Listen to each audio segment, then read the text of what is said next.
Okay, 2 elephants in the room. One of which, yes, listen, I know this looks like dirty swamp water that I like fished out of the sewer. And like, maybe it is, you know what I mean? Like, we don't have to immediately judge everything about someone just because what they're drinking looks like poop. So it was coffee in here, and then I drank it all during my therapy session, you know, like goo goo gaga crazy. And now I'm filling it with water because, listen, I got home last week and my mom got me this, 33 ounces, and it's been literally the most toxic object to enter in my life because I just keep refilling it and then having to go to the bathroom like every 30 seconds. In conclusion, they do not know what it's like to be me. And second of all, my room is a mess, but this is not a video about my room is a mess, you know what I mean? So like, we're gonna look past it, we're gonna see me for my true colors, even if those colors are ugly, you know what I mean? Like, even if I'm presenting a very like chartreuse kind of look today, that's, you know, we're gonna take that and we're gonna run with it and we're gonna accept it. But basically what I thought we should talk about today is internalized misogyny. You know it, you love it, you have it, like, let's talk about it, you know what I mean? But I was like, what if we also did makeup at the same time? But then I also know that, like, if I'm talking and doing makeup at the same time, like, something's gotta go. You know what I mean? Like, I can't do that. I can't do multiple things at once. Because I'm simple. But, okay, I've been thinking about internalized misogyny and also internalized homophobia, which, like, that's a whole other video. Also, check this out. Like, this is kind of fun, right? Like, I don't even remotely fill it, but this is not a video about how I remotely don't fill it, like, or don't even remotely fill it, you know what I mean? Like, I'm just doing me. But, so internalized misogyny, I have been thinking about this so much because, you know, okay, okay, I should not be allowed to talk, you know what I mean? Like, put a cork in it. But I've been thinking about how, like, as women, we're taught that we should constantly want to be desirable to men and we should want to be wanted by them, and how like I know there's this weird kind of dichotomy about, first of all, I hate getting attention from men. I do not like getting male attention. I do not like getting talked to on the street, or like when you're friends with someone and they're like, hey, like, I think we should be something more. Like, I don't know, it's always been something that I really didn't like, and it's like, okay girl, like, we should have realized that maybe we are not into men earlier, but whatever. Which, okay, that's the whole thing. I don't think I should probably talk about that. Like, okay, we have this idea that, like, we should only talk about, like, sexuality when we're certain of it. We should only talk about, like, depression and anxiety and mental health crises after we've gone through them. Like, we shouldn't talk about things until they're no longer something we're still dealing with. But, like, fuck that, honestly, because I feel like there's so many people who don't know, and also it's okay to change your label, or for you to be like, oh, I think I am, like, this sexuality, and then you, like, kind of live with yourself as that for a bit, and then you're like, actually this doesn't fit, and then you change it to something else, you know what I mean? Like, not everything has to be so rigid, and I wish we would, like, make more space for talking about things when there's uncertainty. Anyway, that's a whole thing. But, you know, like, we're taught that we should want to be wanted by men, but there's this weird kind of thing where, like, if I'm out and I get catcalled by a man, or I have a man, like, be like, hey, beautiful, like, where are you going, whatever, I hate it. Like, I pass people and I'm like, please don't talk to me, please don't talk to me, please don't talk to me. But at the same time, it's kind of like, when you don't, it's like, well, am I ugly? You know what I mean? It's kind of like, you don't want that attention, but part of you is still taught that, like, if you're not receiving male attention, then there's something wrong with you, even if you don't want that attention in the first place. And I think a lot of us deal with this as well in terms of wanting validation from men. So something that, like, I found is that sometimes I'll be like, geez, why can I not stop thinking about this guy? Like, I don't like him like that. I'm not attracted to him. I don't like who he is as a person. But for some reason, they have this hold on you. And I realized what it is. And sometimes it's just like, because I don't have their approval. And even if it's someone whose approval I don't even actually consciously want, there's part of you that's like, you should want it. Like, you should want to be liked by this person. Or if someone doesn't want you, you should feel bad about that because you should want them to want you.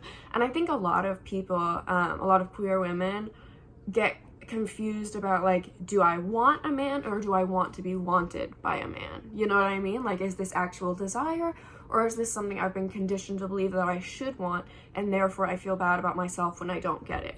And I don't really feel like we talk about that a whole lot. I know that's something that comes up in the lesbian master doc, which is not a perfect document, but I do think provides like some good overview guidance for people who are exploring their sexualities. And I've just did a video where I mentioned that, and the link for the lesbian master doc is in that video. That video is called like compulsory heterosexuality, something like that. But I've just been thinking about like these internalized beliefs that we have, and I think if you're gay as well or queer in any way, you also have sometimes internalized homophobia, where like you have these feelings and you don't really know why you have them, but kind of like, you know, if you're seeing someone of the same sex, maybe you feel like you're doing something wrong, or it feels really unfamiliar. Which, two thoughts about that. One of which is that is not your fault if you feel like there's something off about you, or like you should feel ashamed or whatever. Like that's something that you've internalized from what you have been taught and can unlearn. And I do think unlearning these things is the most freeing thing ever, because the more you do that, the more you feel like you're actually living for yourself and living a life that's more authentic to you, rather than what society wants you to be or what the people around you want you to be. But it is also a very like laborious ongoing process, and that's both of those things are things I want to work on throughout this little winter break period, because I'm off school right now and I lost my job. When you lose your job to COVID, but I actually did, like I actually it's not funny, but like if I don't laugh I'll scream. Anyway, so that's something that I want to work on during this period, but I do have a lot of thoughts about it already, because sometimes you feel like there's something wrong with you if you want a man's approval, or if you find yourself wanting to look good for men, even if you don't like them. And, you know, I've talked about the internal male gaze so much, and every time oh my god, I just got the dumbest comment on that video, like the first one I did about the internal male gaze, that was just like, it's ironic that you talk about all these institutions and the male gaze, yet everything about your appearance shows your deference to these institutions. First of all, I do not dress or do makeup or dye my hair or do any of that shit for men. Can the beauty industry and the ways that I play into it, or like kind of abide by it, can they be separated from the institutions they come from? No. But I didn't make that industry. I didn't make the internal male gaze. Like if you're a girl, you just can't win, because if you're not wearing makeup, they're like, you're average. Like, get comfortable with being average. And I'm like, okay.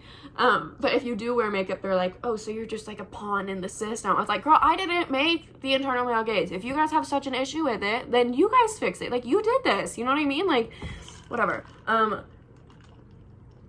anyway, I've been thinking about kind of all of this stuff and the ways that these, like the homophobia in society and the misogyny in society kind of influences how I operate, because I have found myself like wanting male validation sometimes, even when there's no logical explanation for it. And I think realizing where those ideas come from can be really helpful, because you can kind of separate what you've been taught to want from what you actually want. You know what I mean? Like, do you really want this person's attention? Do you really have a crush on this person? Or is it really that you want them to want you? And I think that's something that can be very interesting to sit with, because it's not always clear. Like, sometimes we mistake any positive feelings towards a man for attraction, or for like wanting them to like us, you know, whatever. But it's not always because we actually like them, you know what I mean? Like, we're taught that if a man is smart, or if a man is funny, or if a man is nice, then we should like him, you know? Or like, even if a man is not nice, but he's nice to us, or even if he's not nice to us, we're still taught that like we should want him. And the way romance is portrayed in like books and in movies and in TV shows and in music, like, we have so many frameworks for what a relationship with a man looks like. Like, we have so many tropes. We have like, he hates everybody but her, or like he's nice to everybody, or like he's not nice to her, or like, okay, this is not coming out as clear as I want it to, but like, you know what I mean?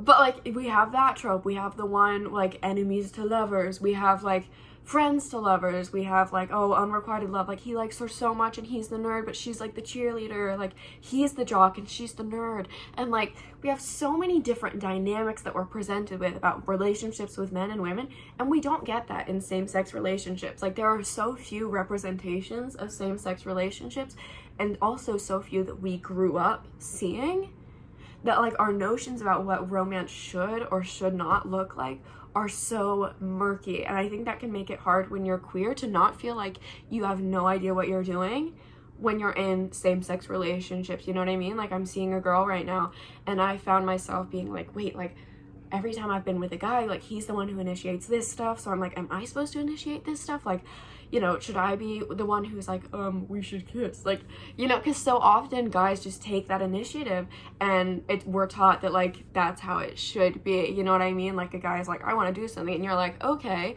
but, like, that's not how it has to be. But I was having these feelings, like, you know, like, should I be trying to initiate more? Should I be, like, you know, because all I had as a frame of reference is how relationships between men and women work.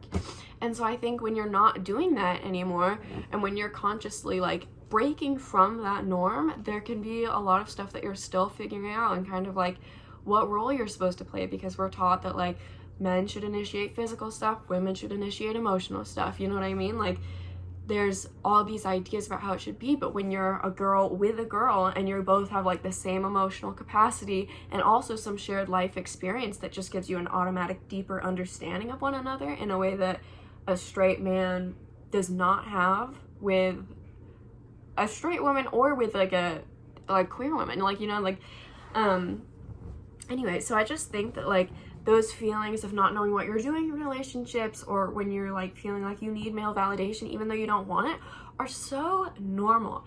And it's something that we can work on together. It's something that we can, like, so many people have done videos about this and about, like, unlearning these patterns and unlearning this need to, like, be pretty. And I feel like I've completely unlearned that one, where I don't feel like I need to be pretty anymore. I don't feel like I need to pander to anyone. And I do feel like when I do makeup and when I dress nicely or whatever, I feel like I do that for me, and it feels really empowering. Can that be separate? Sorry, that was my foot. I did not fart. Guys, I am not that kind of girl. And so what if I'm lying? You know what I mean? No, but, like, when I dress nicely or when I dress more feminine, it feels like it's fully for me or for, like, other girls and women. And so when men are just like, oh, like, you do this for the male gaze, it's like, no, I can't. Like, no, I don't. But can that fully be separated from the male gaze? Like, probably not. I don't know. But, like, I do feel like doing those things for yourself or for women is a very different experience than doing them for male approval.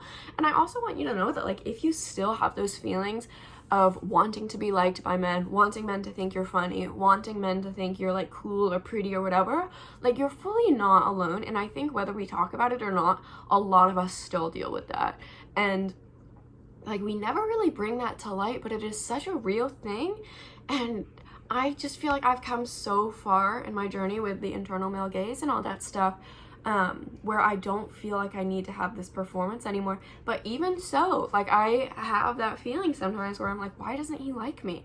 Even if I don't like him, or, like, when a guy is rude to you, sometimes it just hits really hard, because we're taught to value male approval so much. Okay, you want to talk about sensitive skin? Did you guys see me just, like, scratch that? Now I have, like,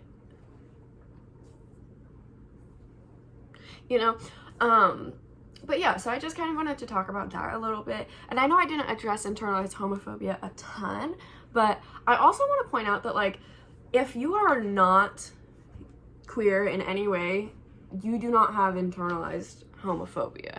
You know what I mean? It's the same where if you're thin, you don't have internalized fat phobia, because, like, you are not the group that's being targeted by that. You know what I mean? Like, you may have homophobia or fat phobia that you need to unlearn, but it's not internalized fat phobia or internalized racism or internalized, you know, whatever. Like, it's just homophobia. It's just fat phobia. It's just racism. Like, you know what I mean? If you're not part of the group that's being affected by it, yes, you've internalized those beliefs, but to say that you experience internalized homophobia when you're fully straight is not a thing. So I know that's, like, maybe controversial to say, but, like, I do think a distinction needs to be made there, where it's like, when, like, queer people talk about unpacking their internalized homophobia, or when women talk about, like, their internalized misogyny. Like, I remember a guy was talking to me about how he's into BDSM and how sometimes it makes him wonder if he has internalized misogyny. It's like, no, that's just misogyny. Like, not that all BDSM is